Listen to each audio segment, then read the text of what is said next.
पहला क्वेश्चन हम लोग ये उठाते हैं कि हम लोग त्रिमोनी राजेपुर त्रिमोनी घाट पर पहुंचे हुए हैं और यहाँ पर देख रहे हैं दो नदियों का मिलन है। कितने नदियों का? दो नदियों का मिलन है। सबसे पहला कि आप लोग ये देख रहे हैं जो ये नदी आई है ये गोमती नदी है।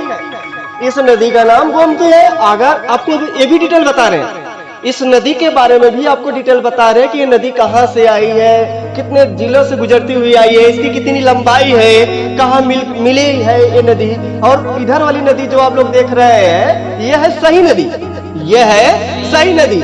और सही नदी कहाँ से निकल कर आई है और यहाँ पर इसकी समाप्ति है, देख रहे हैं आप लोग। और इसी का नाम है त्रिमोहनी, इसी का नाम है त्रिमोहनी।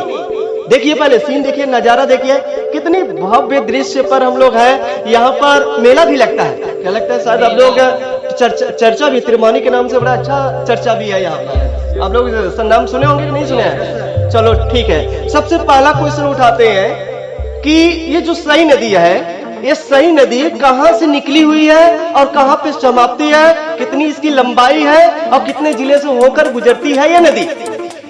तो सबसे पहला हम कहेंगे ये बिजवान झील, बिजवान झील से निकलकर 5 जिलों से गुजरते हुए जौनपुर जिले में प्रवेश करती है और जौनपुर जिले के जलालपुर राजेपुर घाट में इसका समाप्ति हो जाता है गोमती नदी में। इसकी लंबाई लगभग 700 किलोमीटर है। और हम बात करते हैं इस गोमती नदी की, तो आप लोगों को भी पता है कि ये जो गोमती नदी है दोस्तों, पीलीभीत के गोमत झील से निकलकर 11 जिलों से गुजरती हुई गोमती नदी से होते हुए यहाँ पर त्रिमोहनी से गुजरती हुई ये गाजीपुर जिले में सैदपुर घाट पर गंगा जी में समाहित हो जाते हैं, अर्थात मिल जाती है। सही बात। लगभग जो इसकी सफर है लगभग 960 किलोमीटर है। और तो सबसे दिलचस्पी वाली बात यहाँ पर यह भी आया है, गोमती नदी जो है गंगा नदी की यह उपनदी है। अच्छा, उपनदी क्या होता है भाई?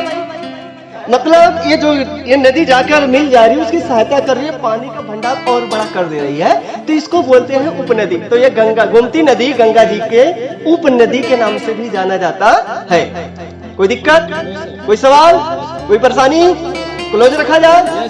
चलो बहुत अच्छा, इतने पे लगाते हैं।